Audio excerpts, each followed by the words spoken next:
अरे तुम्ही बोलायची तर बंद बाबा, मी बोलेन. झालं तुमचं.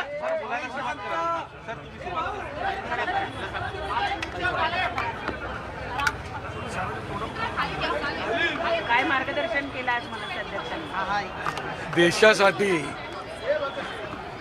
महाराष्ट्रासाठी आणि मुंबईसाठी आणि खास करून मराठी माणसासाठी मुंबई खूप महत्त्वाची आहे.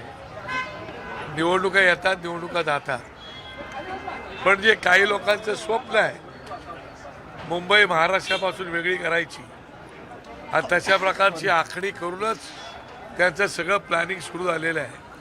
आणि म्हणून बाकी सगळ्या गोष्टी क्षुल्लक आहेत, त्या सगळ्या गोष्टी बाजूला ठेवून आज मुंबई आपल्या हातात राहिली पाहिजे. मुंबई आपल्यापासून वेगळी करण्याचे ज्यांचे स्वप्न आहेत ते स्वप्न उद्ध्वस्त करायचे आहे. आणि मुंबई मराठी माणसाची आहे, महाराष्ट्राची आहे, ती आपली राहिली पाहिजे. आणि म्हणून साहेब नेहमी बोलतात की भांडणापेक्षा आणि वादापेक्षा आपल्यासाठी आज ही निवडणूक फार महत्त्वाची आहे. आणि म्हणून आपण ही निवडणूक अत्यंत जोमात, जोशात आपल्याला लढवायची आहे आणि कुठल्याही परिस्थितीमध्ये मुंबई आपल्या हातात राखायची आहे. तेव्हा सीट इकडच्या तिकडे झाले असतील, काही सीट येतात, काही सीट जातात, काही लोकांना वाईट वाटतं, ही गोष्ट जरी असली तरी गेल्या 20 वर्षांमध्ये पहिल्यांदाच आपण निवडणूक लढतो युतीमध्ये. आणि म्हणून युतीचा धर्मही पाळायचा आहे आपल्याला. आणि त्या ठिकाणी असणारी प्रत्येक जागा ही मुंबईसाठी अत्यंत महत्त्वाची आहे, महाराष्ट्रासाठी महत्त्वाची आहे आणि मराठी माणसांसाठी महत्त्वाची आहे. आणि म्हणून ही निवडणूक आपल्या अस्तित्वाची आहे, रात्र वैऱ्याची आहे. मुंबई मराठी माणसांसाठी या निवडणुकीमध्ये सगळं बाजूला ठेवून, झोकून जाऊन काम करून मुंबई आपल्याला वाचवायची आहे. अशा प्रकारचा संदेश सन्माननीय राज ठाकरे साहेबांनी आमच्या सगळ्या कार्यकर्त्यांना दिलेला आहे. आणि मला वाटतं कार्यकर्ते पूर्णपणे चार्ज घेऊन आता आपल्या आपल्या मतदारसंघात ज्या ज्या ठिकाणी शिवसेनेच्या सीट्स आहेत त्या ठिकाणी आपल्या लोकांनी जाऊन त्यांच्यात फॉर्म भरताना सहभागी व्हायचे आहेत.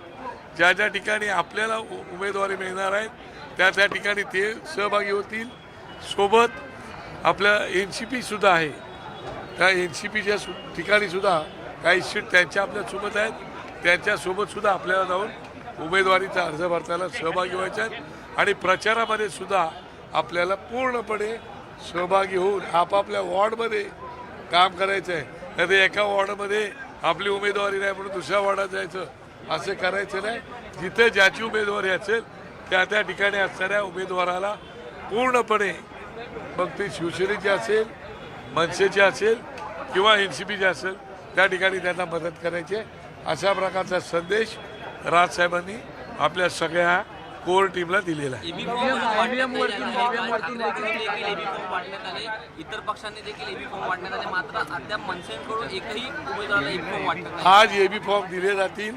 आता साहेबांपुढे यादी जाईल पूर्ण आणि त्याच्यानंतर एबी फॉर्म हे राजगड कार्यालयातून सन्मान्य नितीश सरदेसाई आणि शिरीष सावंत हे त्या ठिकाणी असतील, ते त्याप्रमाणे माहिती देतील.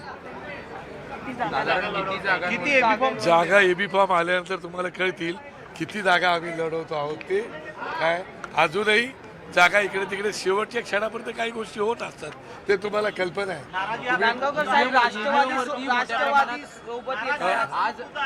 पहिली गोष्ट एक लक्षात ठेवा, आत्तापर्यंत आमच्या पक्षाने 20 वर्षात स्वतंत्र निवडणुका लढवल्या आहेत, स्वबळावरती निवडणुका लढवलेल्या आहेत.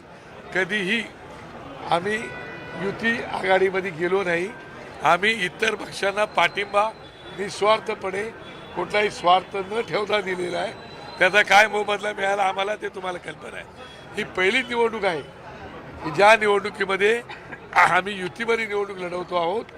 ठाकरे बंधू म्हणून निवडणूक लढवत आहेत आणि त्याच्यामुळे युतीमध्ये निवडणूक लढवण्याचा अनुभव आम्हाला नाही, त्यांना अनुभव आहे. आणि त्याच्यामुळे निवडणुकीमध्ये काही सीट इकडे तिकडे होतात. नाराजी जशी आमच्याकडे होईल तशी त्यांच्याकडे पण होईल. पण त्या नाराजांना मी एवढीच विनंती करू इच्छितो की अजून तुमचं वय आहे, तुम्हाला काम करण्याची संधी आहे.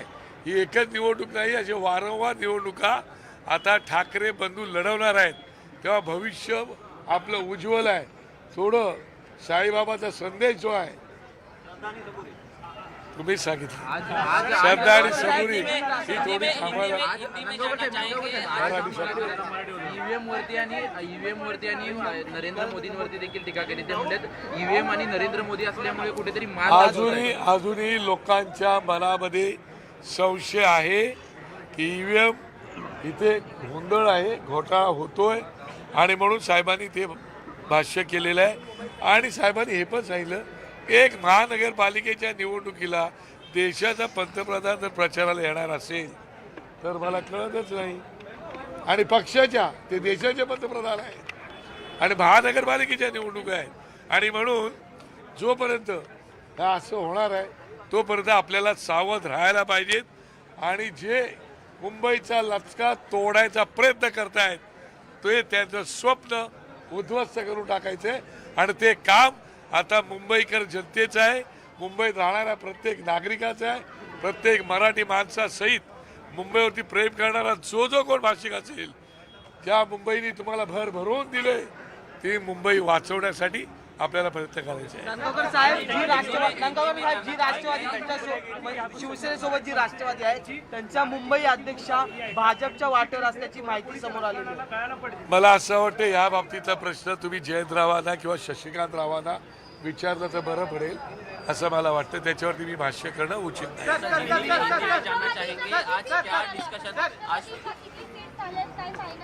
ते शिवसेनेला माहीत असेल. माझ्याकडे काही सीट्स होत्या, त्यातल्या सीट मी पक्षप्रमुखाच्या आदेशाप्रमाणे काही मराठी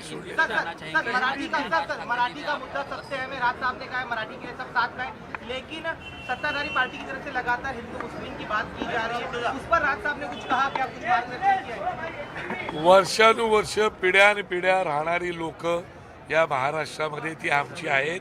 हे साहेबांनी केव्हाच सांगितलेलं आहे. काही ठिकाणी हिंदू आणि मुस्लिम हे केलं जातं, जातीमध्ये भेदभाव केला जातो, जातीत भांडणं लावली जातात. म्हणजे धर्मामध्ये भांडणं लावायची, जातीमध्ये भांडणं लावायची, घराघरात भांडणं लावायची, हे काम इतर लोक करतायत. आम्ही जोडण्याचं काम करतोय, सगळ्यांना सोबत घेऊन जाण्याचं काम करतोय.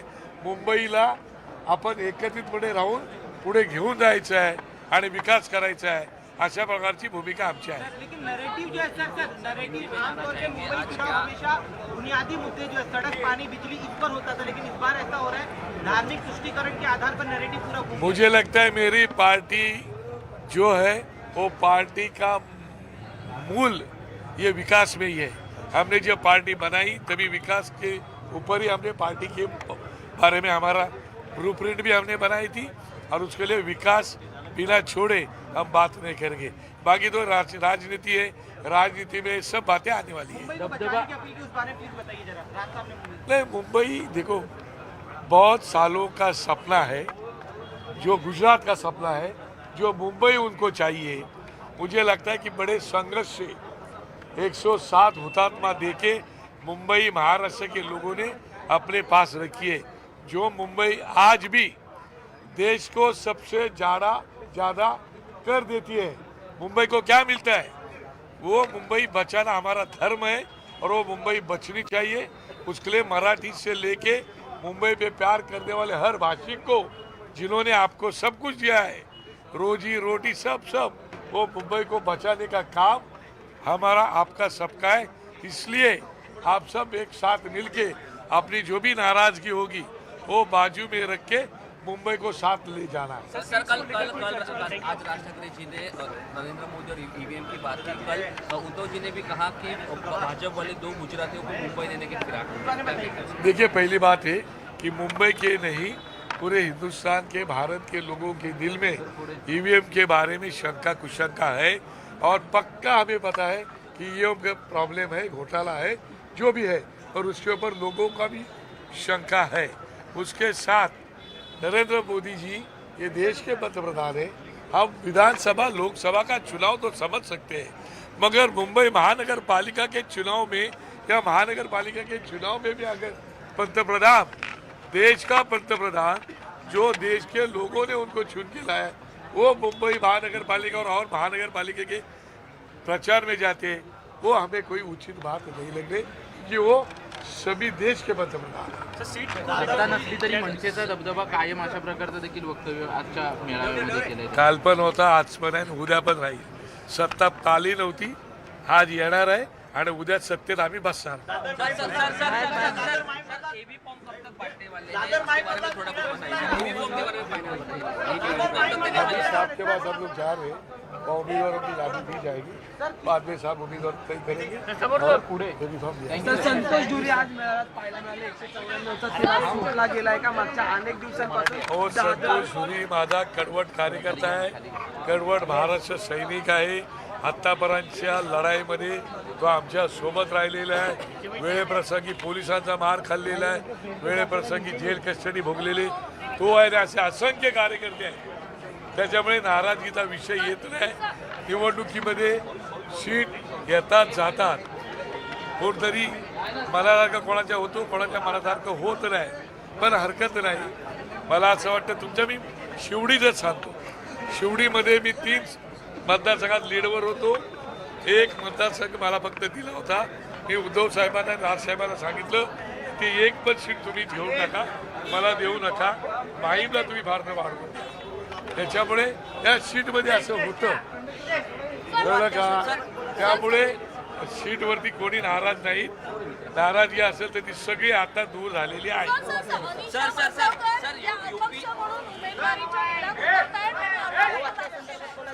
अनिशा 117 मध्ये इच्छुक होत्या,